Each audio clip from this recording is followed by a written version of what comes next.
Hey guys, welcome back to another video, and today I'll be reviewing the Neca Atomic Blast Shin Godzilla.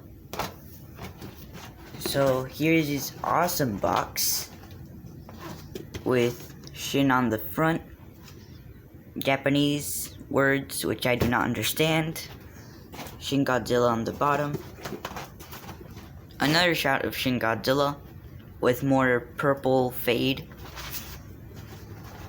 and then pictures of the figure himself on the back. And yes, just the same picture on both sides. And since he is already out, let's just look at the inside of the box. Awesome shot right there, as well as that fire. Really cool. So anyways, let's go ahead and review the figure. Alright guys, so now that Shin is out of his packaging, let's take a closer look at him. So here he is. I'm gonna need a flashlight because he's a really dark figure. So I really like the sculpt on this thing. Tons of color too. Tons of detail throughout the whole figure. Even the splitting of the mouth looks really neat. I just feel like the head, there should be like more of the head around here. Like it looks too slim to be Shin Godzilla. But apart from that, the head sculpt looks fantastic, as well as throughout the rest of the figure, with like the skin crevices, all of that detail, with the little arms too. The red that's like inside of the skin looks really well done. What they did here is that they just had like, the base was just red, then they just dry brushed black throughout, which is really cool. The eyes as well are pretty well painted.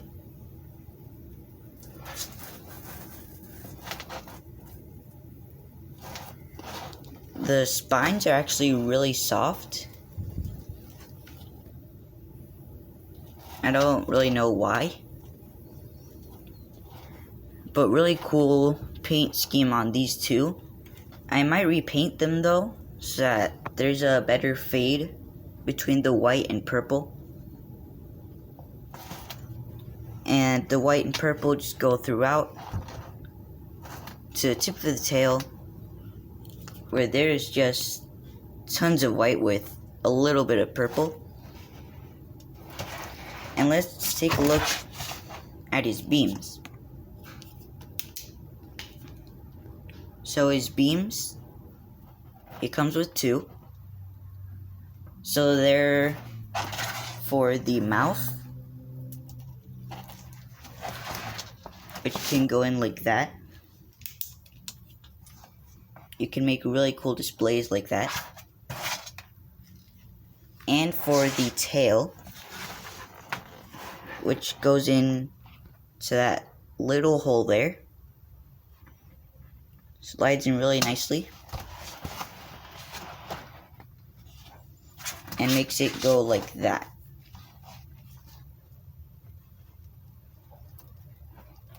Which looks very, very cool. So now let's take a look at the articulation. So he does not have any articulation in the jaw, unfortunately. But that's not too big of a problem, since there's the original version anyways, which I have not found that yet. I've only found it once in stores and I wasn't able to get it.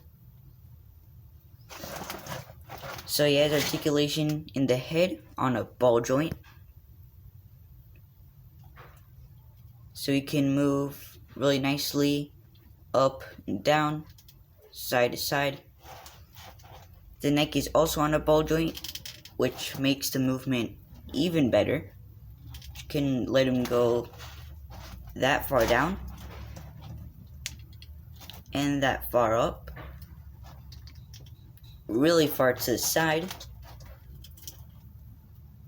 and yeah, just be careful with that. You can just pop it really easily back in though, so that's not too much of a problem. Now for the arms, they can swivel 360. They're a bit tight though, so do keep that in mind. For the elbows, it can go out about that far, in about that far. Then articulation in the wrists, just a little hinge, so it can move about that far, and swivel. So you can get him into like his open hand version, I guess. That's like how he is in the movie. Alright, then for the waist. For the waist, a little bit down. You can't move up though, because of his spines overlapping. You can move a little bit to the side, both sides. And he can swivel on his waist 360. Alright, the legs,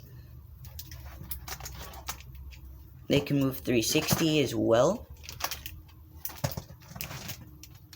A bit tight though, but not too tight.